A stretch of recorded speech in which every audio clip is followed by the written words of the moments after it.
আল্লাহ রাব্বুল আলামিন বলছেন কোরআন হলো এমন একটা দড়ি এবং কাছি, তোমরা তো ছিলে দুনিয়ার মানুষ, ওয়ালা শাফা হুফরাতিম মিনান নার,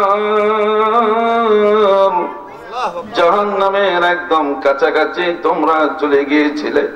মারামারি, কাটাকাটি, খুনাখুনি, ধর্ষণ, হাইজাক, ডাকাতি, দস্যুবৃত্তি, খুন খারাপি, কন্যা সন্তানকে জীবন্ত কবরে প্রতিত করা, পণ্যের মতো মানুষ হাটে বাজারে বিক্রি করা, দাস দাসী বানিয়ে আজীবন মানুষকে শোষণ করা, নিয়ম কানুন আইন এবং নিজামের কোন শৃঙ্খলা ছিল না। মাইট ইজ রাইট, শক্তি যার বেশি, ক্ষমতাই তার হাতে থাকবে, এমন একটি বিশৃঙ্খল চূড়ান্ত আয়ামে জাহিলিয়াতের জামানায় মানুষ তোমরা ছেলে একেবারে ধ্বংস আর জাহান্নামের পাদদেশে দাঁড়ানো, একটু হলেই তোমরা জাহান্নামে পড়ে যাবে।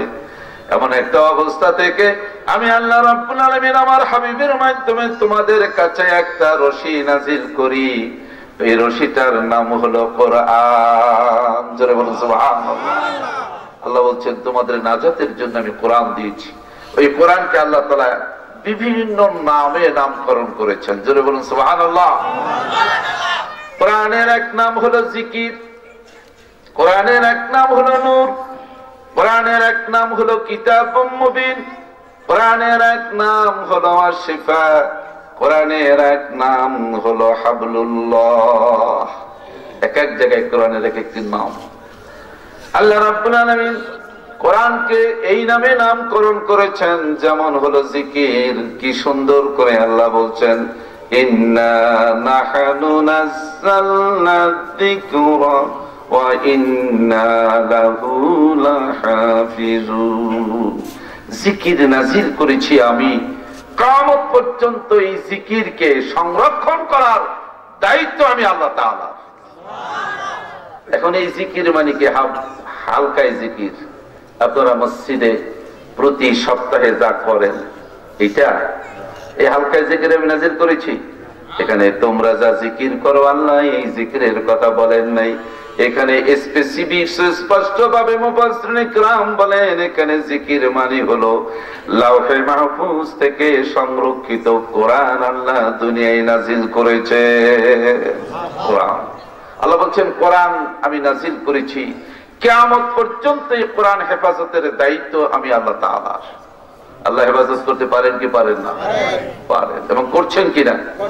বাজারের সব কোরআন গুলো যদি আগুনে পুড়িয়ে ফেলা হয়, আবার কোরআন পৃথিবীতে কয়েক সেকেন্ডের মধ্যে, মুহূর্তের মধ্যে, ঘন্টার মধ্যে কোটি কোটি কপি কোরআন দুনিয়ায় আবার ছড়িয়ে দেওয়া যাবে কিনা? যাবে কি যাবে না? আল্লাহ রাব্বুল আলামিন সায়েন্টিস্ট এবং বিজ্ঞানীরা গবেষণা করতে লাগলেন। কোরআন নিয়ে কেউ গবেষণা করে আল্লাহকে পাওয়ার জন্য, বোঝার জন্য, আবার কেউ গবেষণা করে কোরআনের ভুল ধরার জন্য। বলুন ঠিক কিনা? অসংখ্য মনীষী এবং দার্শনিক কোরআনের ভুল তালাশ করতে গিয়ে কোরআনের গবেষণা শুরু করলেন। কোরআনের ভুল তো ধরতেই পারলেন না, বরং পৃথিবীর খ্যাতিমান বহু দার্শনিক অমুসলিম কোরআনের ভুল ধরতে গিয়ে কোরআনের আয়নায় নিজের জীবনের ভুল ধরে মুসলমান হয়ে গেছে। যেমন ডক্টর মরিস বুকাইলি, তিনি একটা কিতাব লিখেছেন, দি সায়েন্স, বাইবেল এন্ড কোরআন। কি সুন্দর করে তিনি লিখেছেন, বিজ্ঞান, বাইবেল এবং কোরআন। একজন অমুসলিম তিনি কোরআন পড়তে আরম্ভ করলেন, কোরআনের ভুল ধরবেন, কিন্তু দেখলেন কোরআনের মধ্যে কোনো ভুল পাওয়া গেল না। আল্লাহু আকবার।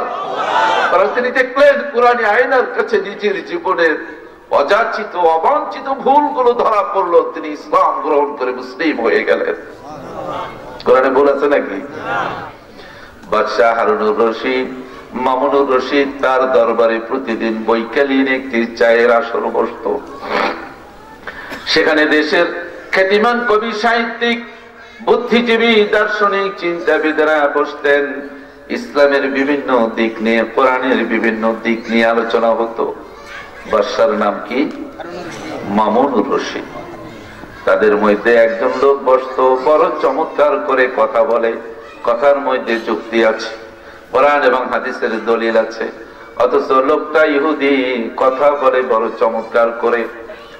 বাদশা মামুনুর রশিদ প্রস্তাব দিলেন, বন্ধু ইহুদি এমন করে কোরআনের পক্ষে, ইসলামের শাশ্বত যুক্তি নির্ভর আদর্শের পক্ষে কথা বলো, শুনলে প্রাণটা জুড়িয়ে যায়। কেন আর ইহুদি রইলা? মুসলমান হয়ে যাও, তোমাকে বড় প্রয়োজন। ইসলামে তোমার জন্য বিশাল জায়গা অপেক্ষা করছে। ইহুদি রাজি হলো না। 5 বছর পর্যন্ত ইহুদির আর খবর নাই। 5টি বছর পরে এসে আবার ওই রকম বৈকালীন সুন্দর চিন্তাবিদদের নিয়ে চায়ের বৈঠকে বসলেন। কথাবার্তা এমন ভাবে বললেন, মামুনুর রশিদের ডাউট হলো, সন্দেহ হলো, 5 বছর আগের কথা আর আজকের কথার মধ্যে বড় অমিল, বড় পার্থক্য। তিনি আন্দাজ করতে বললেন, ইহুদি রে, 5 বছর আগে আমি তোমাকে যেই প্রস্তাব দিয়েছিলাম, আমার মন বলে আল্লাহ আমার প্রস্তাব কবুল করে ফেলেছে। তোমার কথা থেকে, তোমার জবান থেকে ঈমানের সুঘ্রাণ বের হচ্ছে। তোমার এই পরিবর্তনটি কেন, কিভাবে, আমাদেরকে একটু শেয়ার করবে কি? ইহুদি লোককে জবাব দিল, বাদশা মামুন, আমি আপনার দরবার থেকে ভিন্ন একটি শহরে যখন চলে যাই, জীবন জীবিকার জন্য একটা ব্যবসা বাণিজ্য কাজ কারবার খুঁজতেছিলাম। যোগ্যতা বলতে আমার এতটুকুন ছিল, আমি খুব ভালো লিখতে পারি, যে কোনো ভাষার বর্ণমালা, যে কোনো ভাষা সুন্দরভাবে লেখার মতো যোগ্যতা আমার ছিল। আমি একজন ভালো রাইটার, একজন হস্তশিল্পী। আমি চলে গেলাম আমার ইহুদি জাতির কাছে, গিয়ে বললাম, তোমাদের তাওরাত আমি সুন্দর করে লিখে দেব। এই দেখো আমার লেখার স্টাইল এবং কপি, আমাকে কি পারিশ্রমিক দিবে? চড়া পারিশ্রমিক কন্ট্রাক্ট হয়ে গেল, চুক্তিবদ্ধ হলাম। গোটা কপিটা আমি কয়েক মাস বসে কষ্ট করে লিখে তাদের আলেমদের কাছে নিয়ে গেলাম। ইহুদি আলেমরা আমার হাতের এত সুন্দর লেখা দেখে ডানে বামে আর তাকালো না, চোখ বুঝে চুক্তির চাইতে আরো ডাবল পয়সা দিয়ে, সম্মানী দিয়ে আমার লেখা কপিগুলো তারা গ্রহণ করলো। আমি অবাক হয়ে গেলাম, হায় রে ইহুদি, কি লিখে দিলাম, একটু তেলাওয়াত করার প্রয়োজন মনে করলে না, অথচ আমি লিখতে গিয়ে তোমাদের তাওরাতকে পরিবর্তন করেছি, কিছু কমিয়ে ফেলেছি, আবার কিছু মন গড়া কথা ঢুকিয়েছি। কি দিলাম, কতটুকুন দিলাম, আসলটা ঠিক আছে কিনা একটা কপির সাথে মিলিয়ে দেখার প্রয়োজন তোমরা বোধ করলে না। আমি খুব অবাক হয়ে গেলাম। আমার পারিশ্রমিক প্রয়োজন নিয়ে চলে আসলাম, সাহসটা আমার বেড়ে গেল। আমি এবার ইনজিল লেখার প্রস্তাব নিয়ে গেলাম খ্রিস্টান আলেমদের কাছে, পাদ্রী ফাদারদের কাছে, তাদের সাথেও চুক্তিবদ্ধ হলাম। 6 মাস পরে কপি একটা বানাইয়া নিয়ে গেলাম। দেখলাম আগের মতো ইহুদির মতো কোনো বাস বিচার করলো না, পরখ ছাড়াই আমার লেখা কপিগুলো গ্রহণ করলো। আমি অবাক হয়ে গেলাম। এখানেও আমি আগের মতো আমার মন গড়া কথা সেখানে ঢুকালাম, কিছু হ্রাস বৃদ্ধি আমি করে দিলাম, আসলটার মতো আমি লিখলাম না। আমার দুঃসাহস তো আরো চরম পর্যায়ে উন্নীত হয়ে গেল। এবার আমি চিন্তা করলাম, এই বিকৃতির কাজটা আমি কোরআনের ব্যাপারেও করব। আমি এবার কোরআন মাজিদ লিখতে আরম্ভ করলাম। একজন আলেমের সাথে কথা হলো, আমি সুন্দর করে তাদের কোরআন লিখে দেব। আলেম বললেন, ঠিক আছে দাও। আমি এবার বাড়িতে এনে কোরআনের কিছু আয়াত বাদ দেই, কিছু মন গড়া কথা আরবিতে আমি সেখানে ঢুকাই। এভাবে করে করে কোরআনকে কমিয়ে বাড়িয়ে হ্রাস বৃদ্ধি সংযোজন বিয়োজন করে 6 মাস পরে একজন খ্যাতিমান আলেমের কাছে নিয়ে গেলাম, হাফেজ করির কাছে নিয়ে গেলাম। তিনি বললেন, তোমাকে সম্মানী দেওয়ার আগে 1টা মাস সময় দাও, তুমি যা লিখেছ আমি পরখ করে দেখব আমার বুকের মধ্যে আর একখানা কোরআনের কপি আছে। আমার সিরায় রক্ষিত এই কোরআনের কুদরতি কপির সাথে আমি মিলিয়ে দেখব তুমি যা লিখেছ হুবহু, জের জবর পেশ নক্তা আয়াত বক্তব্য সব ঠিক আছে কিনা। যদি ঠিক থাকে উচ্চ মানের নাম পাবে, আর যদি ঠিক না থাকে তোমার বিরুদ্ধে আন্তর্জাতিক আদালতে আমি মামলা করে দেব। জোরে বলুন সুবহানাল্লাহ। ইহুদি লোকটা অবাক হয়ে গেলেন। কোন ধর্মগ্রন্থ এভাবে আমি লিখে দেওয়ার পরে এই প্রশ্ন আসে নাই, কোরআনের ব্যাপারে এসেছে। উনি অবাক হয়ে বললেন, হুজুর একটা প্রশ্ন করি, যদি কিছু মনে না করেন। তাওরাত লিখলাম, কোনো কথা আসে নাই, চড়া মূল্য পেয়েছি। ইনজিল লিখেছি, কোনো প্রশ্ন আসে নাই, অনেক হাদিয়া পেয়েছি। কোরআনের ব্যাপারে প্রশ্ন কেন? আল্লাহর ওলি বান্দা ওই কারি হাফিজে কোরআন জবাব দিলেন, ও ইহুদি, আমার আল্লাহ ওয়াদা করেছেন, ইন্না নাহনু নাযালনা যিকরা ওয়া ইন্না লাহু লাহাফিজুন। এই কোরআন আল্লাহ নাযিল করেছেন, কিয়ামত পর্যন্ত তিনি হেফাজত করবেন। আর হেফাজতের জন্য আমাদেরকে অসংখ্য জীবন্ত হাফেজে কোরআন আল্লাহ দুনিয়াতে সৃষ্টি করেছেন। যারা বলুন সুবহানাল্লাহ। তোমাকে বানিয়ে তিনি আবার যেখানে থাকতে দিয়েছেন সেই বাড়িটাও কার? এই দুনিয়া আল্লাহর বাড়ি না আমার বাড়ি? আল্লাহর বাড়ি। আল্লাহর বাড়িতে আমি থাকবো। এখানে নিয়ম পলিসি কানুনটা শৃঙ্খলা হবে কার? আল্লাহর নিয়ম কানুন পরিস্থিতি আল্লাহর বাড়িতে আমি চালাবো। এখানে মনে করুন একজন অ্যাডভোকেট বিশাল একটি বাড়ি করলেন, তারপরে 5 বিঘা নিয়ে এই বাড়িতে পুকুর, বাগান বাড়ি, ডেয়ারি ফার্ম, পোল্ট্রি ফার্ম, অনেক কিছু। এখানে 5 জন কর্মচারী পাঠিয়েছেন, ওনাদেরকে এনেছেন জামালপুর থেকে। আবার জামালপুরের লোকরা রাগ করেন না যে কর্মচারী কি শুধু জামালপুরে হয়, বরিশালে হয় না? জামালপুর থেকে 2 জন, বরিশাল থেকে 3 জন, আমি বাক্য লিখে দিলাম। এই 5 জন কর্মচারী লেবার পাঠিয়েছেন। এই 5 জন লেবার কথা শুনবে, এই বাগান বাড়িটা পরিচর্যা করবে আমাদের হাজী নুরুল ইসলাম সাহেবের কথায় না অ্যাডভোকেট মজুমদারের কথায়? যে অ্যাডভোকেট মজুমদার পাঠিয়েছেন তার কথাই এই বাগান বাড়িটা চলবে না হাজী নুরুল ইসলাম সাহেবের কথাই চলবে? হাজী নুরুল ইসলাম সাহেব অনেক বুজুর্গ মানুষ, ভালো মানুষ, তারপরও তার কথাই চলবে না। কারণ বাড়িটাও হাজী সাহেবের না, কর্মচারীদের বেতন হাজী সাহেব দেন না। বাড়ি যার, বেতন যিনি দেন, খাবার যিনি দেন, তার কথাই বাড়ি চলবে। কথা বলুন ঠিক কিনা? এই জন্য আল্লাহ বলছেন, আল্লাযীনা কাযাবু বিআয়াতিনা, আদম রে, কোরআন তো দিলাম, তুমি আর তোমার সন্তানরা যদি কাটায় কাটায় মানতে পারো, জান্নাতের মানুষগুলো আবার জান্নাতেই ফিরে আসতে পারবে, কোনো ভয় নাই। দুনিয়াতেও তো তোমাদের কোনো দুশ্চিন্তা থাকবে না, ভীতিহীন নিরাপত্তাপূর্ণ জীবনের গ্রামটা আমি আল্লাহ দেব। আর কি হবে? জান্নাতওয়ালারা জান্নাতেই ফিরে আসতে পারবে। এরপরে আল্লাহ তাআলা নেগেটিভ কথাটাও বললেন, ওয়াল্লাযীনা কাযাবু বিআয়াতিনা, আর আমার কোরআন, আমার আয়াত যদি অমান্য করো, প্রত্যাখ্যান করো, অস্বীকার করো, উলাইকা আসহাবুন নার, তাহলে কোথায় যাবে? জাহান্নামে। জাহান্নামে। আপনাদের মনে আছে পৃথিবীতে, মাদ্রাসার ছেলেরা যারা আছো, তোমাদের মনে থাকার কথা, কাজে লাগবে। পৃথিবীতে চন্দ্র অভিযানের গৌরবটি, সম্মানটি প্রথম অর্জন করেছে এই দুনিয়ার একটি সুপার পাওয়ার পরাশক্তি। সর্বপ্রথম কেউ কি বলতে পারো সেটি কোন দেশ? আমেরিকা। সর্বপ্রথম চাঁদে গিয়েছে কে? অ্যাপোলো 11-তে করে 11 জন নভোচারী প্রথম চাঁদে গিয়েছেন। তার মধ্যে একজন ছিলেন নীল আর্মস্ট্রং, যিনি পরবর্তীতে চাঁদ থেকে ফিরে এসে মিশরের কায়রো একটা রেস্টুরেন্টে নাস্তা খেতে বসে মাগরিবের নামাজের আজান শুনে তিনি ইসলাম গ্রহণ করেছেন। যারা বলেন সুবহানাল্লাহ।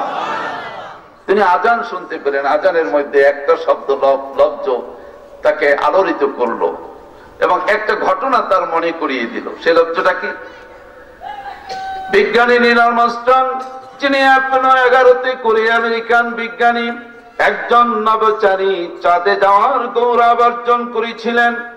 তিনি মিশর কায়রো শহরের রেস্টুরেন্টে বসে সালাতুল মাগরিবের আজান শুনছেন। আজানের মধ্যে বলা হচ্ছে, আশহাদু আন্না মুহাম্মাদার রাসূলুল্লাহ। বাক্যটা শুনতে ধরি তিনি অবাক হয়ে নাস্তা খাওয়া ছেড়ে দিলেন। টেবিলের উপর একটা থাপ্পড় দিয়ে বললেন, এই শব্দটা কোত্থেকে ভেসে আসছে? ওইটা হোটেলের ম্যানেজার, এই আওয়াজটা কিসের? ম্যানেজার বললেন, বিজ্ঞানী, আওয়াজটা মুসলমানদের মসজিদ থেকে নামাজের দাওয়াত, নামাজের আহ্বান। এই আওয়াজের অর্থ কি? আওয়াজের অর্থ আল্লাহ ছাড়া আর কোন ইলাহ নেই, আর মুহাম্মদ রাসূলুল্লাহ সাল্লাল্লাহু আলাইহি ওয়াসাল্লাম তার বান্দা এবং রাসূল। তিনি থাপ্পড় দিয়ে বললেন, স্রষ্টার শপথ করে বলছি, চাঁদের উপরে আরোহণ করতে গিয়ে আমি এই আওয়াজটা সেখানেও শুনেছি। অতএব যে আওয়াজ চাঁদ পর্যন্ত পৌঁছে গিয়েছে, দিক দিগন্ত উন্মোচন করেছে যে বাণী, যে স্লোগান, যে আওয়াজ, এটাই আদি, এটাই আসল, এটাই অরিজিনাল বক্তব্য এবং স্লোগান। এর বাইরে আর কোন সত্য থাকতে পারে না। আল্লাহ এক, তিনি একমাত্র ইলাহ। আর উসওয়াতুন হাসানা মডেল হিসাবে, জীবন্ত আদর্শ হিসাবে একজন নবী, চূড়ান্ত নবী, আখেরি জামানার নবী, তিনি হলেন মুহাম্মাদুর রাসূলুল্লাহ। অতএব আমি আর খ্রিস্টান রইলাম না, আমিও বললাম আশহাদু আন্না মুহাম্মাদার রাসূলুল্লাহ। তিনি ইসলাম গ্রহণ করলেন। আলহামদুলিল্লাহ বলেন। সম্মানিত বন্ধুগণ, এই আমেরিকান বিজ্ঞানীরা যখন চাঁদে গেলেন, যে শহর থেকে তাদেরকে পাঠানো হয়েছিল, আমেরিকান একটি বিখ্যাত সিটি যার নাম হলো John F Kennedy. John F Kennedy সেখানকার একজন বড় শ্রেষ্ঠ রাষ্ট্রনায়ক ছিলেন, তার নামে একটা city John F Kennedy city. এই জন এফ কেনেডি শহরে একটা সেন্ট্রাল বিজ্ঞানাগার থেকে তাদেরকে উপরে পাঠানো হচ্ছে। বলা হলো, তোমরা আমাদের এখান থেকে পাঠানো যেই মেসেজ, যেই ঠিকানা, যেই রাস্তা, যেই দিক নির্দেশনা আমরা দেব, এটা যদি কাটায় কাটায় মানতে পারো, তাহলে চাঁদে যেতেও কোনো বাধা হবে না। চাঁদে যেতে বাধা আছে কিনা? উপরে গেলে গরম লাগবে, কি বলে বাধা নাই? উপরে গেলে কি লাগবে? হিমালয় পর্বতে উঠতে বাধা আছে কিনা? কত জীবন যে পড়ে ধ্বংস হয়ে যায়। ঠান্ডা, বরফ, গরম, অক্সিজেন থাকবে না, বাতাস থাকবে না। তারপরে মাধ্যাকর্ষণ শক্তির একটি বিশাল ঝুঁকিপূর্ণ একটি এরিয়া আছে, যেখানে নিচের কোন জিনিস উপরে যেতে পারে না। ওই মাধ্যাকর্ষণ শক্তির বলে সবকিছু নিচের দিকে চলে আসে। আমরা উপরে যখন একটা ঢিল ছুরি, বল ছুরি, তখন এটা উপরেও যেতে পারতো, ডানেও যেতে পারতো, সামনেও যেতে পারতো, কোনো দিকে না গিয়ে সরাসরি আবার নিচের দিকেই চলে আসে। ঠিক কিনা? একটা ঢিলা মারি, কত বল ছুরি উপরে বেশিক্ষণ নিতে পারে না, আবার চলে আসে। কেন আসে? এই জমিনের একটা আকর্ষণ আছে, এটার নাম হলো মাধ্যাকর্ষণ শক্তি। এই মাধ্যাকর্ষণ শক্তির উপরে একটা মাত্রা আছে, সেই মাত্রাটা পাড়ি দেওয়া খুবই ঝুঁকিপূর্ণ। ওই মাত্রায় গিয়ে আর একটা গ্রহের আকর্ষণ সেখান থেকে তাকে অন্যদিকে টেনে নেবে। এটাকে ব্যালেন্স করে এই পাওয়ারটাকে ল গ্রাভিটি বলা হয়। এটাকে অতিক্রম করা, galaxy way, milky way, black hole, অসংখ্য বিপদ। তোমরা যারা আমাদের বিজয় সরণি সরকারের একটা বিশাল প্রজেক্ট আছে, ওখানে নব থিয়েটার, সেখানে মহাশূন্যের কি জগৎ আছে আল্লাহর কুদরত নিয়ে একটা ভিজুয়াল প্রদর্শনী, একটা ডকুমেন্টারি প্রদর্শনী হয়। ওটা দেখলে আন্দাজ করতে পারবে ওই জগৎটা আল্লাহর কত কুদরত এবং কারিশমায় পরিপূর্ণ। জোরে বলুন সুবহানাল্লাহ। সেই জগৎ পাড়ি দিয়ে চাঁদে যাওয়া, যেখানে অক্সিজেন নেই, যেখানে বাতাস নেই, প্রাণের অস্তিত্ব থাকবে না, একটা নিয়ম কানুন না মানলে কি যাওয়া যাবে? আবার অক্ষত অবস্থায় ফিরেও তো আসতে হবে। এই সব কিছু করার জন্য নভোচারীদেরকে বিজ্ঞানীরা এই সেল থেকে বলা হলো, তোমরা আমাদের এখান থেকে যেই সিমটম, যেই নির্দেশনা প্রদান করবো, এটা যদি কাটায় কাটায় মানতে পারো, তাহলে তোমরা আবার মাটির মানুষ, আমেরিকার মানুষ, আমেরিকাতেই ফিরে আসতে পারবে। আর না হয় মহাশূন্যে এমন ভাবে হারিয়ে যাবে, কোনোদিন আর দুনিয়া আসতে পারবে না। এতটুকু কি আপনাদের বুঝে আসছে কিনা? আচ্ছা, ওরা কি করলো? একই সাথে আবার রাশিয়া আর এক সুপার পাওয়ার, প্রতিযোগিতা, কম্পিটিশন। আমরা কি চাঁদে যাব না? ওরাও একই সময়ে, ওরাও একদল নভোচারী এবং বড় বড় আধুনিক এরোপ্লেন, তারাও রকেট উপরে নিক্ষেপ করলো। তারাও তাদের বিজ্ঞানীদেরকে একই ইনফরমেশন, আমরা যা বলবো তা মানতে হবে। নিজের মন গড়া মতো কোনো সিদ্ধান্ত যদি নাও, তাহলে কিন্তু ওখান থেকে আর জিন্দিগি তো রাশিয়া আসা যাবে না। অতএব এখান থেকে যেটা বলবো সেটাই তোমাদের নিরাপত্তার কবচ, তোমাদের জীবনকে সুরক্ষা প্রদান করবে। এই দুটো দেশ পাঠালেন। ইতিহাস প্রমাণ করেছে আমেরিকা 100% সফল হয়েছে, চাঁদে গিয়েছে, শিলালিপি কালেকশন করলো, গবেষণার জন্য পৃথিবীর পতাকা ওড়ালো, এরকম আল্লাহর নিদর্শন দেখলো। মেরাজের রজনীতে আল্লাহ রাসূল সাল্লাল্লাহু আলাইহি ওয়াসাল্লামের অসংখ্য নিদর্শন। আল্লাহ রাসূল চাঁদকে দ্বিখণ্ডিত করেছিলেন। এটা আপনাদের জানা আছে কিনা? জানা আছে কিনা? বিশ্বাস করেন তো? সবাই করেন তো?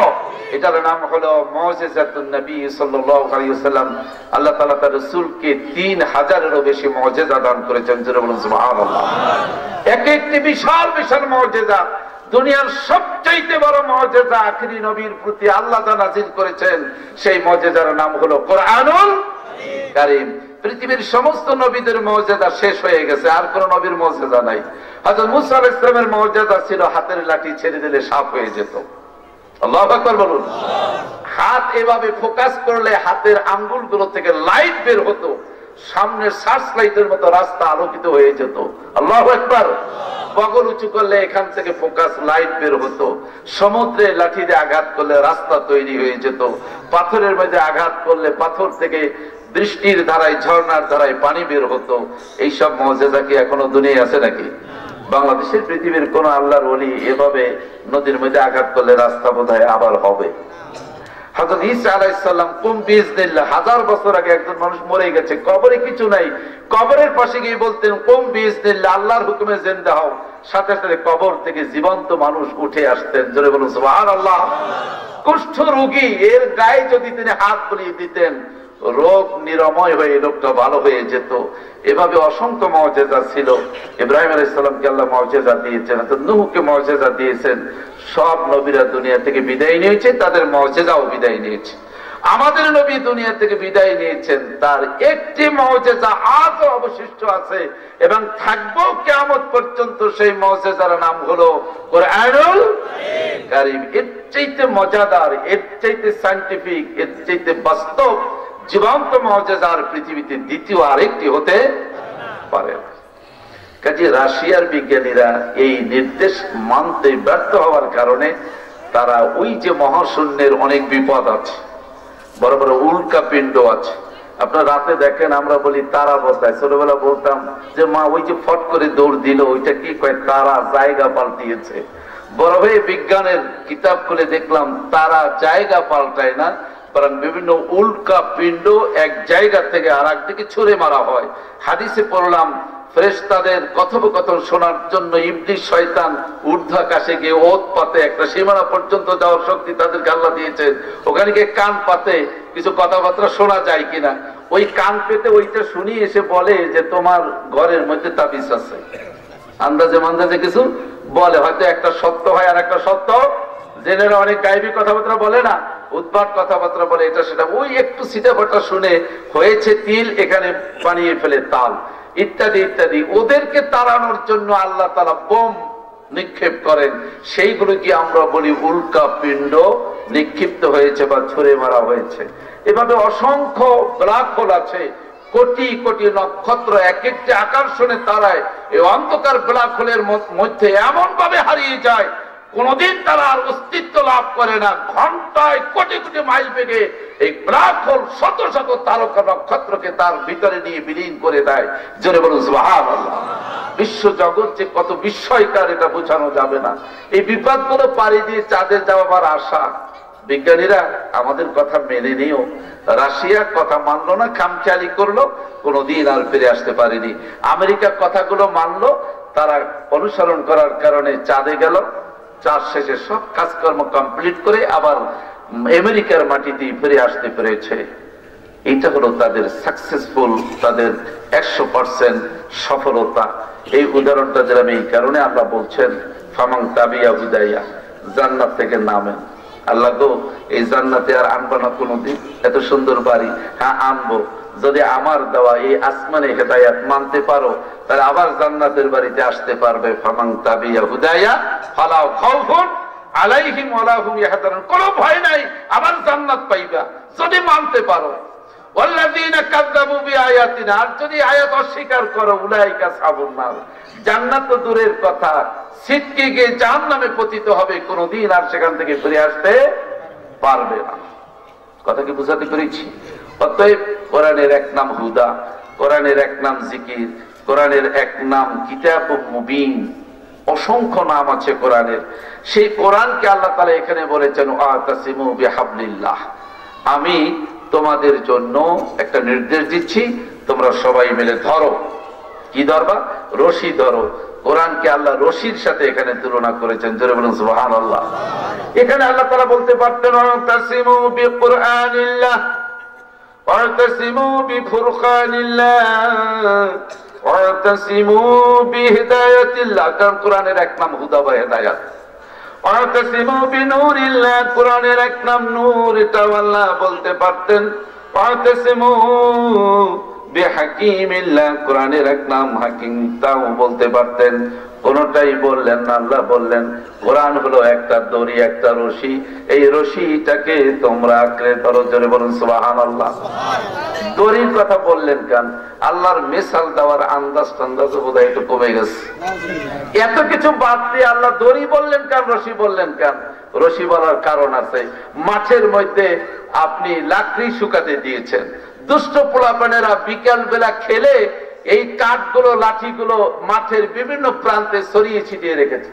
আমাদের সভাপতি মহতরাম এসেছেন, বলুন আলহামদুলিল্লাহ। নানা ভাই এদিকে আসেন, সভাপতি তো সব থাকবে বক্তাদের পাশে। আল্লাহ তাআলা হায়াত দারাজ করুন, আলহামদুলিল্লাহ। আল্লাহ তাআলা যাকে যেভাবে কবুল করেন। আমার সাথে বেশি খাতির হওয়ার কারণ আমার নানা তাই বলে না, আমার আরাফাতি ভাই। এটা হলো ভালোবাসার এমন একটি অর্বাচীন, এমন একটি অব্যক্ত আবেগের নাম, এটা কোনোদিন মানুষকে বোঝানো যায় না। একই আরাফাতের ময়দানে, একই তাঁবুর নিচে আল্লাহর দরবারে হাত তুলে কত চোখের পানি ফেলেছি। মক্কা মদিনার মোবারক মুতাবাররাক এবং দোয়া কবুলের মকবুল জায়গাগুলোতে কত দোয়া করেছি। কাজে সেই আরাফাতি ভাই কি কোনোদিন ভোলা যায়? আল্লাহ তাআলা হাসরের ময়দানেও যেন আমাদেরকে, আপনাদেরকে সহ সবাইকে আল্লাহ তাআলা নবীজির হাতে হাউজে কাউসার পানির তৌফিক দান করেন, জোরে বলুন আমিন। আল্লাহ সভাপতি মহোদয়ের হায়াতকে আরো বাড়িয়ে দিন, বলুন আমিন।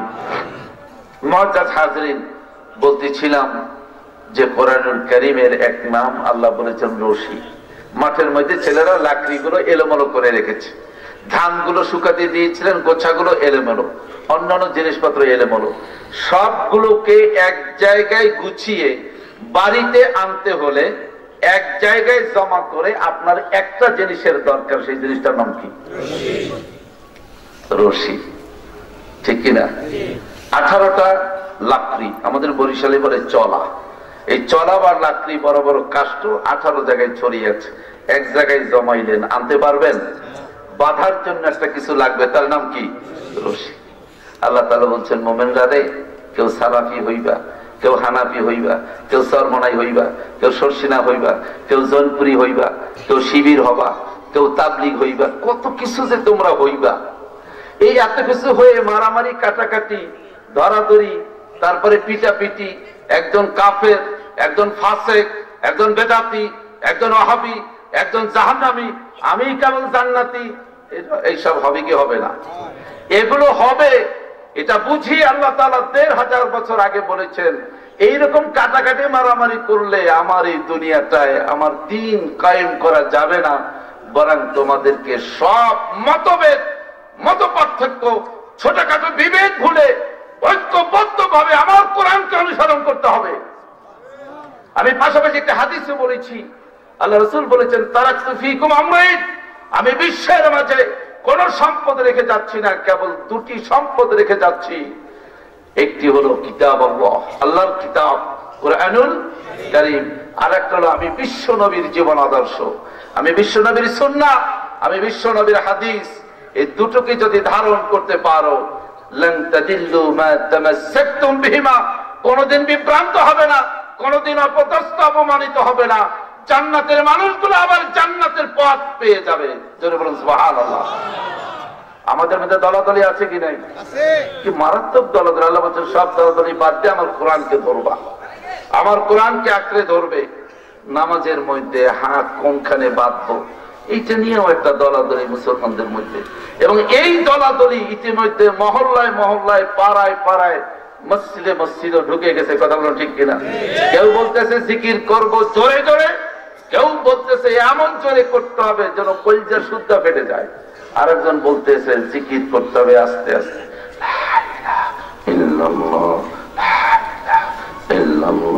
আরেকজন বলতেছে জিকির করতে হবে ইল্লাল্লাহ ইল্লাল্লাহ ইল্লাল্লাহ ইল্লাল্লাহ। এরকম আছে কি নেই? এইটা নিয়েও একটা মারামারি। একজন বলতেছে টুপি হবে 5 কল্লি ওয়ালা, আরেকজন বলতেছে টুপি হবে খাড়া তেসরা লম্বা, আরেকজন বলতে আছে টুপি হবে গোল। এরকম নানান কথা আছে। একজন বলতে হচ্ছেন 24 ঘন্টা পাগড়ি পরে থাকতে হবে, আর একটা লুঙ্গি পিনতে হবে, লুঙ্গিটা আবার সেলাই করা যাবে না। এই সেলাই ছাড়া লুঙ্গি যার নাই, এটা তো ফাসেক, এটা জিন্দেগি তো জান্নাতের গেরানো পাবে না, আছে কি নাই? কত ফেরকা, কত দল। এই সব কিছুকে গুছাবার জন্য একটা কাঠির মধ্যে, দলের মধ্যে, একটা ঝাঁকার মধ্যে, একটা আটির মধ্যে আনার জন্য আল্লাহ বলছেন ওয়াতাসিমু বিহাবলিল্লাহি জামিআ ওয়ালা তাফাররাকু। তোমরা আমার কোরআনকে মজবুতভাবে আঁকড়ে ধরো, আমার কোরআন পড়ো, কোরআন অনুযায়ী আমল করো, রাসূলুল্লাহ যেভাবে বলেছেন আমল করো। একটু পার্থক্য আছে, হানাফিরা এভাবে করে। আচ্ছা করুক না হানাফিরা, তো দেখে হানাফিরা যেভাবে করে তো দলিল আছে কিনা একটু পড়ি, একটা হাদিস শুনলাম, হঠাৎ করে চট করে মাথাটা গরম হয়ে গেল, আল্লাহু আকবার, হাত এখানে বাঁধতে হবে, এরপরে আর বাঁধার কোনো জায়গা নেই, এখানে যারা বাঁধে তাদের নামাজি হবে না, এখানে যারা বাঁধে তাদের নামাজি হবে না, রফুল ইয়াদাইন যে করলো না তার নামাজ হবে না। আপনাকে এত গরম হওয়ার সুযোগ দিয়েছে কে? আপনি তো এত গরম হওয়ার সুযোগ নেই, প্রয়োজনও নেই। হ্যাঁ, রফুল ইয়াদাইন করাটা হাদিস দ্বারা প্রমাণিত, রফুল ইয়াদাইন না করাটাও হাদিস দ্বারা প্রমাণিত। উভয় পক্ষের দলিল এবং হাদিস আছে, কথা বলুন ঠিক কিনা? এজন্য ইমাম শাফি, ইমাম আবু হানিফা রাহমাতুল্লাহ বাড়িতে গেলে তিনি শ্রদ্ধার সাথে মাথা নত করতেন, তার ইস্তেহাদকে, তার ফতোয়াকে তিনি বিনয়ের সাথে গ্রহণ করতেন। তিনি বলতেন আমার ইস্তেহাদের মধ্যেও যেমন যুক্তি আছে, আমার এই ভাইয়ের ইস্তেহাদের মধ্যেও যুক্তি আছে। এই জন্য মুস্তাহিদদেরকে আল্লাহ তাআলা ডাবল পুরস্কার দিবেন। কোনোভাবে তার ইস্তেহাদে যদি ভুলও হয়, তারপর আল্লাহ তাআলা তাকে নেক থেকে, সওয়াব থেকে, সফলতা থেকে মাহরুম করবেন না। যেরকম আল্লাহু আকবার। একজন মানুষ রফুল ইয়াদাইন করে, তাকে আমি ঘৃণা করতে আরম্ভ করলাম। একজন মানুষ জোরে আমিন বলে, তাকে আমি ঠাট্টা করতে আরম্ভ করলাম। ওই লোকটা যে নামাজ পড়তে এসেছে তাকে ঘৃণা করব জোরে আমিন বলার কারণে, রাখেন ঘৃণাটা বাদ দেন। আল্লাহ আপনাকে আমাকে কি শেখাচ্ছেন? একজন মানুষ যখন গুনাহ করে, অপরাধ করে, একটা গুনার পরিবর্তে আল্লাহ তার আমল নামায় একটা গুনাহই লেখেন, কথা বলুন ঠিক কিনা? আর একটা মানুষ যখন একটি নেক আমল করে, আল্লাহ তাআলা তার আমল নামায় 10টা নেকের সওয়াব আল্লাহ তাআলা দান করেন। তাহলে নেকের পাল্লা সবসময় কি করেন? আল্লাহ ভারী করেন, গুনার পাল্লাটা হালকা করেন, পিছনে রাখেন। এবং ভালো করে শুনুন, একজন মানুষ যখন গুনাহ করলো তখনও আল্লাহ ফেরেশতাদেরকে বলেন লিখিস না, কিছুই লিখিস না, ওয়েট কর, অপেক্ষা কর, দেখি আমার বান্দা তওবা করে কিনা। তওবা করা পর্যন্ত অপেক্ষা কর। আল্লাহ কয়েকদিন হয়ে গেল তোমার বান্দা তওবাটা পর্যন্ত করলো না, ঠিক আছে আমি মাফ করতে চেয়েছিলাম, একটু বললেই হতো আল্লাহ আমি ভুল করছি এবার মাফ করে দাও, এতটুকু বললেই হতো, আমি গুনাহটা ওর আমল নামে লিখতেবি না। তাও যখন বললো না, তাহলে একটা কাজ করো, কয়টা গুনাহ করছে? আল্লাহ একটা গুনাহ করছে, তাহলে একটা পাপই লিখিস। আল্লাহু আকবার। আর আল্লাহ গো, তোমার বান্দা একটা নেক আমলের নিয়ত করছে, আল্লাহ বলতেছে সব লেখা আরম্ভ করে দে। জোরে বলুন সুবহানাল্লাহ। আল্লাহ এখনো তো করে নাই, নিয়ত করছে না, সব লিখতে থাক। আল্লাহ করে ফেলছে, 10 গুণ বাড়াইয়া লেখ। তার অন্তরটা কেমন? আল্লাহ অন্তর দেখেন। অন্তরটা যদি ভালো থাকে, আল্লাহ বলেন 70 গুণ দে, 700 গুণ দে, 7 কোটি দে। আল্লাহ বলেন বেগয়রে হিসাব দে। সবার অন্তর কি একরকম? অন্তরের মধ্যে প্রকার ভেদ আছে। সদিচ্ছা, ইখলাস, খুলুসিয়াত, আন্তরিকতার উপরে নির্ভর করে সওয়াবের কম বেশি এবং মাত্রা। আল্লাহ তাআলা একে 10 দেন কম পক্ষে, আর গুনার পরিবর্তে একটাই দেন। এটা তারা আমাদেরকে শিক্ষা দিলেন, অপ্রিয় জিনিস দেখে কাউকে ঘৃণা করো না। তোমার চিন্তার সাথে, তোমার ফিকার সাথে, তোমার মতের সাথে না মিললেই লোকটা কাফের হয়ে যায় না, লোকটা ফাসিক হয়ে যায় না, লোকটা ইসলাম থেকে বের হয়ে যায় না, সে আমার ভাই। আজকে আপনি মক্কা মদিনায় যখন হজে যাবেন, তখন 4টা ফিকার লোক ছাড়াও হানাফি, সালাফি, শাফি, মালিকি, হাম্বলি সমস্ত ফিকার মুসলমানেরা পাশাপাশি দাঁড়িয়ে নামাজ পড়ছি। আমার নানা ভাই সাক্ষী, হাজী নুরুল ইসলাম সাহেব সাক্ষী, হাজী লিয়াকত ভাই সাক্ষী, হাজী আব্দুর রশিদ ভাই সাক্ষী, আমার অনেক হাজী বন্ধুরা আছেন সাক্ষী, কোনো ঝগড়াঝাটি নেই। আমি অবাক হয়ে গেলাম, আমরা বুকে হাত বাঁধবো না নাভিতে হাত বাঁধবো তাই নিয়ে ঝগড়া করি, অথচ আমার পাশে একদল মুসল্লি দাঁড়ালো, হাতি বাঁধে না। কি করে? হাতি বাঁধে না। ডাক্তার আব্দুল্লাহ জাহাঙ্গীরের একটা কিতাব চট করে আমার হাতে আসলো, উনি লিখলেন নামাজের ভিতরে তাকবীরে তাহরিমা আল্লাহু আকবার বলাটা হলো ফরজ, এরপরে আর যত তাকবীর এগুলো সুন্নাত। এই সুন্নত গুলি যদি কেউ ছেড়ে দেয়, তার নামাজের বড় ধরনের ক্ষতি হবে না, সামান্য একটু নোকসান হলো। আর হাত বাঁধাটাও সুন্নাত। আল্লাহু আকবার বলাটা হলো ফরজ, হাত বাঁধাটা সুন্নাত। এখন কোন জায়গায় বাঁধবে এটা নিয়ে এত বিতর্ক কেন? এই সুন্নাতটা যদি কেউ পালন না করে, হাত না বাঁধে, হাত যদি ছেড়েও দেয়, তাহলেও তারা নামাজের কোনো মৌলিক ক্ষতি নেই, নামাজ হয়ে যাবে। দেখছেন শয়তান আমাদের মধ্যে কত ছোট জিনিস নিয়ে মারামারি লাগিয়েছে। আজকে মসজিদ ত্যাগ করি, আজকে ওই হুজুরের আওয়াজ শুনবো না, ওই হুজুরের আওয়াজ, উনি কোন তরিকার লোক এটা বুঝে নেই আগে। দুই চার কথা বললে যদি আমার তরিকার হয় আওয়াজ শুনবো, আমার তরিকার না হলে আওয়াজ শুনবো না।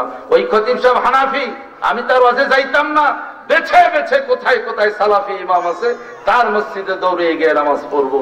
আপনাকে এত পণ্ডিতগিরি শেখালো কি? সমস্ত ওলামায়ে কেরাম দ্বীনের ঐক্যবোধ বজায় রাখার জন্য কাজ করবেন। কথা বলুন ঠিক কিনা? উনি যেটা করছেন তার পিছনে দলিল আছে, আমি যা করছি তার পিছনে দলিল আছে। আমি একটুখানি পড়াশোনা করি, ওনারটা বাতিল আর আমারটাই চূড়ান্ত হক, এটা বলার মতো ক্ষমতা আপনার নাই। পড়াশোনার কোনো শেষ নাই, জানার কোনো শেষ নেই, ইলমের গভীরে যাওয়ার কোনো শেষ নাই। ঐক্যবোধ নিয়ে, প্রশস্ত হৃদয় নিয়ে সকলকে অ্যাকোমোডেট করুন, ভালোবাসুন। আপনি যেটাকে ভালো মনে করছেন দরদ দিয়া, ভালোবাসা দিয়া অন্যের কাছে প্রেজেন্ট করুন। উনি গ্রহণ করলো আলহামদুলিল্লাহ, গ্রহণ না করলো আলহামদুলিল্লাহ।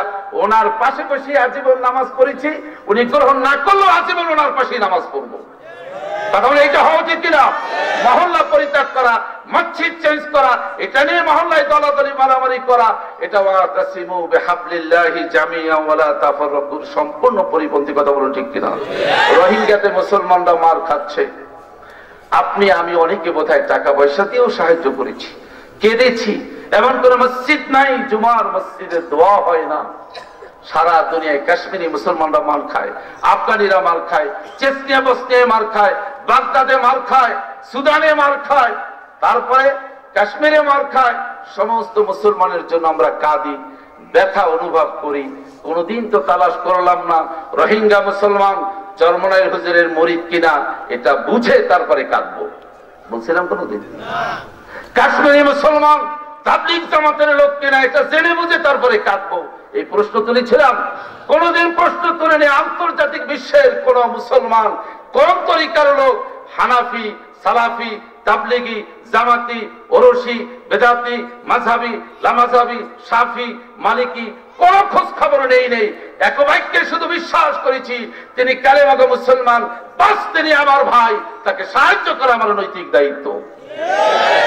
এই চেতনা নিয়ে যেই মুসলমানেরা বিশ্বের মুসলমানের সাহায্যের দিকে এগিয়ে আসে, সেই মুসলমান মহল্লায় মহল্লায় হানাফি আর সালাফি হয়ে মারামারি করে, এটা কঠিন কালো গ্রহণযোগ্য হতে পারে না। কথা বলুন ঠিক কিনা? ও আমার বন্ধু, আমার ছাত্র বন্ধুদের মধ্যেও তোমরা কিছু আছো, তাদেরকে আমি দরদ দিয়ে বহুদিন আমার অফিসে চায়ের দাওয়াত দিতে চেয়েছিলাম। আমি তাদেরকে বলতে চাচ্ছিলাম ইসলামের মধ্যে একটা উসুল আছে, ইখতিলাফি মাসআলা গ্রহণ এবং বর্জনের একটা মৌলিক নীতিমালা আছে। সেই মৌলিক নীতিমালা অনুসরণ করে তুমি যদি যোগ্য দায়ী হতে চাও, তাহলে আসো, তোমাকে এই নীতিমালাগুলো অনুসরণ করতে হবে। সেটি কি? ইখতিলাফি মাসআলা কোরআনের এবং হাদিসের ন্যূনতম যদি কোনো রেফারেন্স থাকে, এবং মাসআলার মর্যাদা কি, এটা মুস্তাহাব পর্যায়ে, সুন্নাত পর্যায়ে। আমিন জোরে বলবো, আমিন আস্তে বলবো। আমিন জোরে বলা নামাজের কততম ফরজ? কথা বলেন। আমিন আস্তে বলা নামাজের কততম ফরজ? নামাজের মধ্যে সমস্ত ফরজ গুলো স্পষ্ট কিনা? আরকান আহকাম কতটা? 17টা। বাহিরে কয়টা? 7টা, ভিতরে 6টা।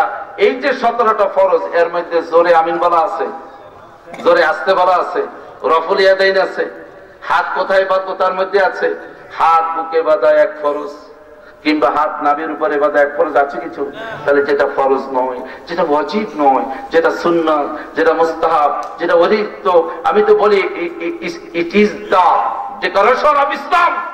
এটা ইসলামের একটা বৈচিত্র্যময় সৌন্দর্য। বিষয়টাকে আমি এভাবে নিতে পারি না। আমার মাদ্রাসার ফুল বাগানে শুধু গাঁদা ফুল নাই, শুধু রজনীগন্ধা নাই, সেখানে হাসনাহেনাও আছে, সেখানে গোলাপও আছে, সেখানে জুঁইও আছে, সেখানে চামেলিও আছে। আমার মসজিদে বিভিন্ন ধরনের নামাজের নিয়ম থাকতে পারে, যেমন খানায় কাবায় আছে, কেউ জোরে আমিন বলতেছে, কেউ আস্তে আমিন বলতেছে, কেউ হাত বুকে বাঁধতেছে, কেউ হাত ছেড়ে দিচ্ছে, কেউ হাত পাততেইছে না। সবাই আমার ভাই, সবাই আমার এই মসজিদ নামক ফুল বাগানের এক একটি আকর্ষণীয় ফুল। মনটারে বড় করে সবাই যদি এভাবে গ্রহণ করা যায় তাহলে আর কোনো বিভেদ থাকে? এরপরে যখন চা খাবো তখন বলবো তুমি যে এটা করো, তুমি এটা ভালো করে দলিল জানো? জানি। ঠিক আছে, জানলে ভালো বাবা। তাহলে তুমি যেটা করতেছো এই দলিলটা যেমন জেনেছো, আমি যেটা করতেছি আমার দলিলটাও একটু জানো। আমার দলিলটা সমস্যা হয়ে গেছে। সালাফি বন্ধুরা, আমার কিছু মাথা গরম ছাত্ররাও নতুন নতুন কিছু সালাফি হাদিস এবং দলিল পরে মনে করতেছে এর বাইরে বোধহয় আর কিছুই নাই, এর বাইরে বোধহয় আর কিছুই নেই। না বন্ধু, এত সহজ নয়, এর বাইরে বহু কিছুই আছে। এর বাইরে যদি বহু কিছু আছে, এই স্বীকৃতি নিয়ে দরদ দিয়ে কাজ করতে চাও, তাহলে তোমাকে একটা পরামর্শ টিপস দেই। ডাক্তার আল্লামা মরহুম আব্দুল্লাহ জাহাঙ্গীর, যিনি কুষ্টিয়া ইসলামী ইউনিভার্সিটির উলুমুত দাওয়া, উলুমুত তাফসীর এবং উলুমুল হাদিস বিভাগের একজন সফল লেকচারার ছিলেন, তার মতো এত বড় বিজ্ঞ পণ্ডিত ব্যক্তি বাংলাদেশে আর জন্ম হবে কিনা আমার জানা নয়। তিনি অসংখ্য বই কিতাব লিখেছেন। তার বই কিতাবগুলো তুমি পড়ো, দেখো প্রতিপক্ষ একজন আলেমের ব্যাপারে কত দরদ দিয়ে তিনি কথা লিখেছেন। সকল পীর মাশাইখদেরকে তিনি কিভাবে অ্যাকোমোডেট করেছেন, সকল জিকির আজকারকে তিনি কিভাবে উৎসাহিত করেছেন। সবই শেষে বলেছেন এই আমলটা এভাবে করলে আরো ভালো হবে, এই আমলটা এভাবে করলে আরো ভালো হবে, আরো সুন্দর হবে। ভেবে দেখার জন্য সকলের কাছে অনুরোধ জানাই। তিনি জাহেল বলেন নাই, তিনি ফাসিক বলেন নাই, তিনি কাফের বলেন নাই, তিনি কোনো দলাদলি সৃষ্টি করেন নাই, বরং সবাইকে ওয়াতাসিমু বিহাবলিল্লাহি জামিআ ওয়ালা তাফাররাকু এই পর্যায়ে আনার চেষ্টা করেছেন। আমার আলোচনার সময় খুব বেশি নেই, কত আবেগ নিয়ে বলছিলাম, অনেক কিছুই বলবো, সময় কুলাবে না। সবিশেষে বলতে চাই আল্লাহর কোরআনের আয়াতের দিকে আবার ফিরে আসুন। এত উদাহরণ রেখে আল্লাহ বললেন আমার রশিদারে ধরো, কোরআনকে রশির সাথে তুলনা করলেন কেন? যে বিচ্ছিন্ন বিক্ষিপ্ত জিনিসপত্র এক জায়গায় বাঁধতে হলে রশির কোনো বিকল্প, এই জন্য বিক্ষিপ্ত মুসলমানদেরকে এক জায়গায় আনতে হলে এখানেও দড়ি দিয়ে বাঁধা লাগবে। আর সেই দড়িটা দুনিয়ার কোন পাটের দড়ি না, প্লাস্টিকের দড়ি না, কোন গাছের এই ছাকল বাকলের দড়ি না, সেই দড়িটা হলো কোরআনের দড়ি, কোরআনের রশি। এই কোরআনের রশিদ আল্লাহ বলছেন তোমরা এক দড়ির ভিতরে চলে আসো, ওয়ালা তাফাররাকু খবরদার দলাদলি করো না বাবা, দলাদলি করো না। হানাফিরাই জান্নাতে যাবে, সালাফিরা জাহান্নামে যাবে, সালাফিরাই জান্নাতে যাবে, হানাফিরা জাহান্নামে যাবে। সালাম দেওয়া বন্ধ, কথা বলা বন্ধ, বেজার হয়ে যায়, পাশ কেটে চলে যায়। এগুলো কি শয়তানি ওয়াসওয়াসা নয়? শয়তানি ওয়াসওয়াসা নয়? কোনদিন পৃথিবীর সকল মানুষ হানাফি হবে না, পৃথিবীর সকল মানুষ কোনদিন সালাফি হবে না, পৃথিবীর সকল মানুষ কোনদিন শাফি হবে না, পৃথিবীর সকল মানুষ কোনদিন মালিকি হবে না, পৃথিবীর সব মানুষ কোনদিন তাবলীগ করবে না, পৃথিবীর সব মানুষ কোনদিন চারমানাইও যাবে না। কিন্তু তাই বলে কি তারা আমার ভাই নয়? আমি শর্ষিনার মুরিদ, সব মানুষ শর্ষিনার মুরিদ হলে জান্নাতি, আর শর্ষিনার মুরিদ না হলে সবগুলো ফাসিক। এটা হলো একটা শয়তানের কথা, এটা হলো একটা শয়তানি ওয়াসওয়াসা।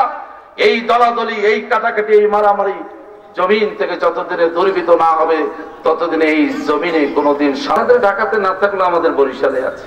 একটা লোক ছিল, এর পরিজার মধ্যে খালি হিংসায় ভরা, কারো মানুষে দেখতে পারে না, কিন্তু লোকটা আবার ইবাদত বন্দেগী করতে আল্লাহর কাছে নানান কিছু চাইতো। পরিশেষে আল্লাহ তাকে পরীক্ষা করার জন্য একজন ফেরেশতা পাঠালেন, পাগলা যা চায় এগুলো ব্যবস্থা করে দাও, তবে একটা শর্ত, ও যা চাইবে সেটা ওরে একটা দেওয়া হবে, আর ও যাদেরকে দেখতে পারে না, যাদের ভালো সহ্য করতে পারে না, যাদেরকে হিংসা করে তাদেরকে দেওয়া হবে কিন্তু দুইটা। তো ফেরেশতা গিয়ে বলতেছে আল্লাহ তো খুব খুশি আপনার ইবাদত বন্দেগীতে, আপনাকে কিছু দেওয়া হবে। আপনি কি কি দরকার? বাড়ি দরকার, গাড়ি দরকার, জমি দরকার, প্লট দরকার, বিল্ডিং দরকার, এগুলো সব দরকার। একটু চাইতে থাকেন, সব পাবেন, তবে একটা শর্ত আছে, কি? যে আপনি যা পাবেন, আপনি যাদেরকে দুই চোখে দেখতে পারেন না, যাদের ভালো কোনোদিন জবান দিয়ে প্রকাশ করতে পারেন নাই, যাদের বদনামটাই আপনি সারা জীবন দেখলেন, তাদের কোনো ভালো গুণই আপনার চোখে পড়ে না, এই যাদেরকে আপনি হিংসা করেন এরা কিন্তু ডাবল পাইব। আপনি রাজি আছেন? না, আমি তো রাজি নেই। বাসায় গিয়া বৌরে বলতেছে যে আজকে একজন ফেরেশতা আসছিল, এরকম একটা প্রস্তাব দিছে, আমি তো বুঝো কেমন মানুষ, আমি এক কথার বান্দা, যা বুঝি তাই বলি, যা বুঝি তাই করি, কারোরটা মিলুক আর নাই মিলুক এটা আমার দেখার বিষয় না। তো আমি না করে দিছি। বউকে একটা পাগল আপনি, এমন সুযোগ সুবিধা কেউ হাতছাড়া করে? আরে আগে নেন না, তারপরে দেখেন কিসে কি হয়। ঠিক আছে, তুমি যখন কইছো, দুনিয়ার মানুষ এক জায়গায় ধরা খাওয়ায়, এক জায়গায় দুর্বল, কথা বলো ঠিক কিনা? কারো কথা না মানলে অন্তপাকি বউ কথা মানে, এরকম লোক আছে না?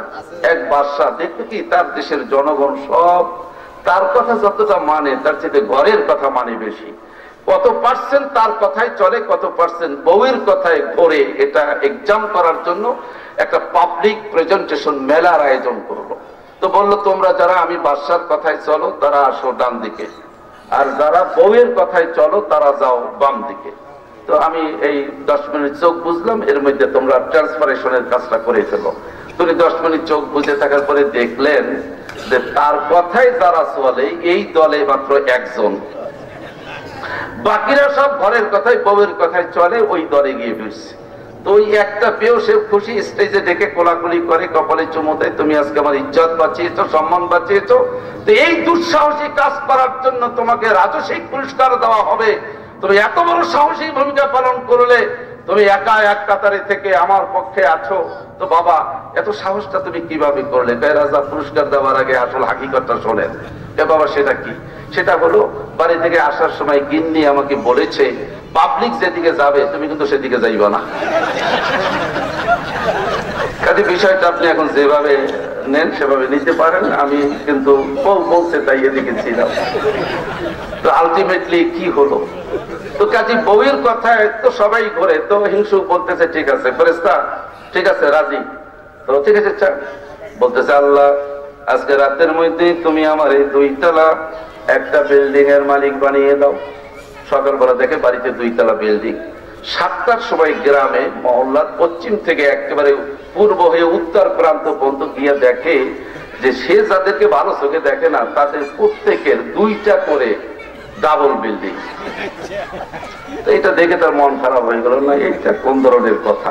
তাহলে আমারই দিছে, আমারই দিব, আরেকজনের দেবো কার? এরকম লোক আছে কিনা? আমি বড় লোক হবো, আমি ভালো থাকবো, আমার ছেলে পেলে ভালো হবে, আরেকজনটা ভালো হবে কেন?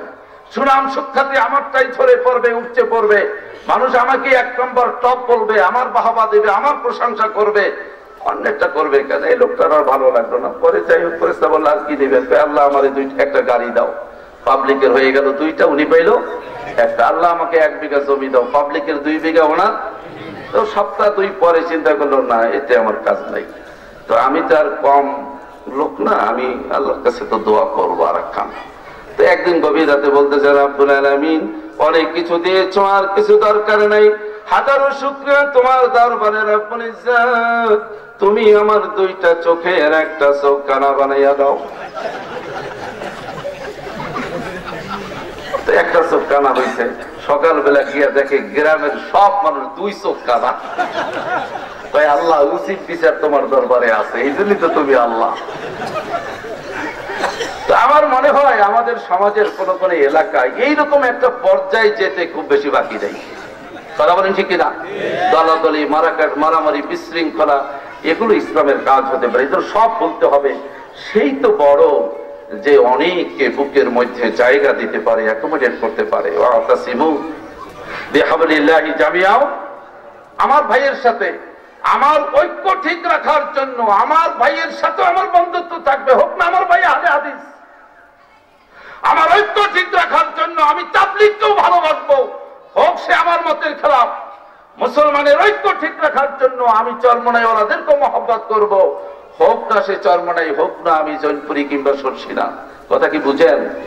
সবাইকে স্বীকৃতি দিতে হবে, কারো খেদমত কম নয়, কারো খেদমত কম নয়। সবাই দিনের খাদেম, প্রতিটি অঙ্গনে এক একজন দিনের মুজাহিদের খেদমত করছেন। আমরা তো মানুষ, আমাদের কর্মের মধ্যে ভুল আছে, আছে কিনা? কর্মসূচিতে ভুল আছে, কথায় ভুল আছে, আমলে ভুল আছে, চিন্তায় ভুল আছে, লেনদেনে ভুল আছে, কথায় ভুল আছে। ভুল ছিল না আম্বিয়া মুরসালিন এবং সাহাবা আজমাইনদের। কথা বলুন ঠিক কিনা?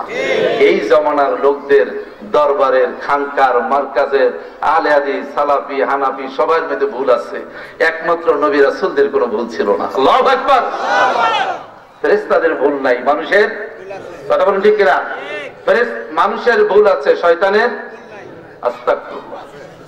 এই কথাটা তো 1 নম্বর ভুল কথা। আমরা কথায় কথায় বলি, এটা কিন্তু একটা মানে মশহুর গলত যে মানুষ মাত্রই ভুল হয়, শয়তানের ভুল নাই।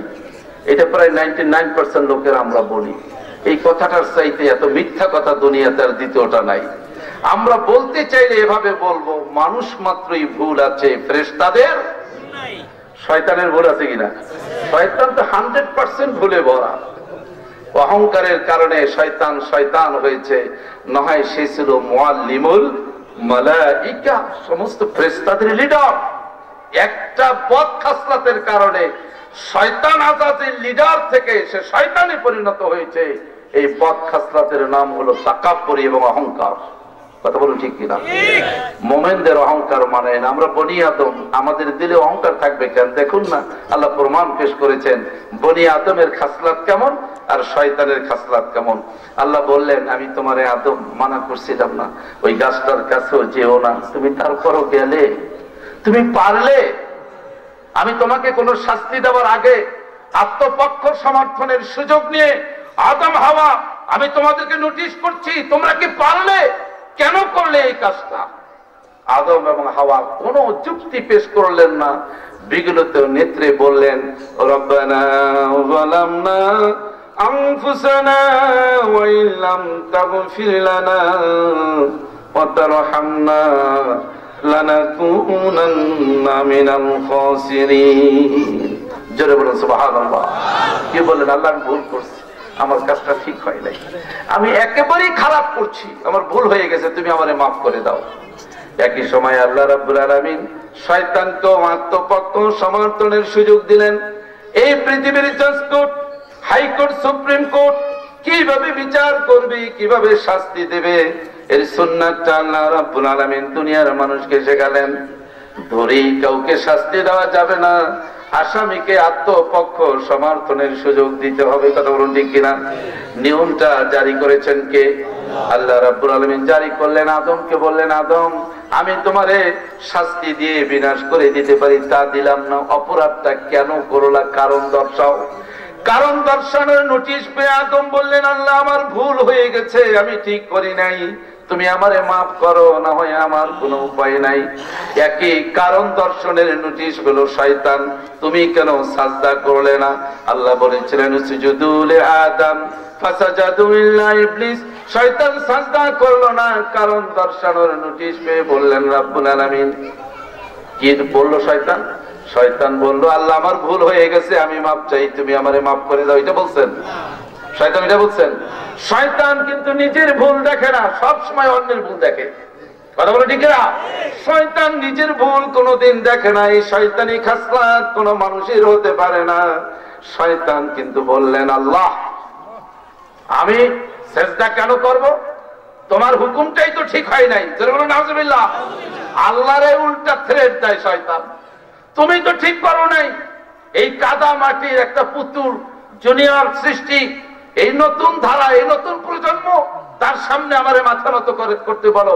আমি কত মোস্ট সিনিয়র, আমি কত আগের প্রজন্ম, আমার একটা ওয়েট আছে, সম্মান আছে, আমি মুআল্লিমুল মালাইকা। তোমার হুকুম দিলে আন্দাজ আছে তোমার? আল্লাহ, তোমার হুকুমটাই ঠিক হয় নাই। জোরে বলুন নাউজুবিল্লাহ। এবার সে যুক্তি পেশ করলো, খলাকতানি মিন নার, তুমি আমাকে বানিয়েছো আগুন দিয়ে, আর আগুনের কাজ হলো আগুন উপরে ওঠে, জ্বালাইলে আগুন কি নিচে নামে না উপরে ওঠে। খলাকতানি মিন তিন, খলাকতাহু মিন তিন, আর ওরে বানাইছো মাটি দিয়ে, মাটির কাজ হলো এটা নিচে থাকবে, আর আগুন হলো উপরে উঠবে। আল্লাহ বললেন, তোর মধ্যে অহংকারী আছে, তোর আগুন দিয়ে বানিয়েছি তো, এই জন্য অহংকার আগুনের মধ্যে উপরে ধাউ ধাউ করে জ্বলছে। আর আদমকে মাটি দিয়ে বানিয়েছি, মাটির বৈশিষ্ট্য হলো মাটি উপরে ওঠে যতটা, তার চেয়ে নিচেই থাকতে পছন্দ করে। কথা বলো ঠিক কিনা? মাটি উপরে উঠতে চায় না, আবার উপরে ধাক্কা দিলেও সে উপর থেকে আবার বেরিয়ে আসে, সে নিচেই থাকতে চায়। এই জন্য বনি আদমের জন্য আমি আল্লাহ জান্নাত প্রস্তুত করে রেখেছি। আর শয়তান, তুই আজাজিল হয়েছো তাকাব্বুরি করার কারণে। এই জন্য বাবা নিজে এহতেসাব করবেন, ভুল না হলেও বলবেন আমারই ভুল, আমারই ভুল, কারো ভুল না, আমারই ভুল। এই মানসিকতা নিয়ে সমাজের খেদমত যদি করতে পারেন, দেখবেন সমাজটা গেইন হবে, উপকৃত হবে। আল্লাহ তাআলা তার কুরআনুল কারীমে কত সুন্দর যৌক্তিক কথা বলেছেন। আমাদের ঈমানের তিনটি মৌল উছুল, একটা হলো তাওহীদ, আরেকটি হলো আখিরাত, আর একটা কি রিসালাত। আল্লাহ বলছেন এই আখিরাতের জিন্দেগিতে ফামান তাবিয়া হুদায়া, তোমার কোনো চিন্তাই থাকবে না যদি আমার হেদায়েত মানতে পারো। আখিরাতকে আমরা মানি, কবরে যাওয়া লাগবে। কে কে কবরে যাবেন না, বাড়িতেই থাকবেন? তাড়াতাড়ি একটু আমার হাত দেখান তো। একটা হাত ওঠে নাই, কারণ এটা চিরন্তন একটি সত্য। কবরে যাওয়া যেমন সত্য, আল্লাহর অন্যান্য হুকুম গুলাও এর চাইতেও মহা সত্য। কথা বলুন ঠিক কিনা? আল্লাহর কোন একটা হুকুম কি অসত্য? আল্লাহর কোন বাণী কি মিথ্যা হতে পারে? কবরে যাওয়া, মরে যাওয়া যেমন সত্য, এর চাইতে মহা সত্য হলো আল্লাহর হুকুম। হযরতে নামটা এখন বলবো না, যেহেতু আল্লাহর কোরআন নাম বলেনি। হাদিস শরীফের মধ্যে ওই স্পেসিফিক নামটি এসছে কিনা আমার জানা নেই।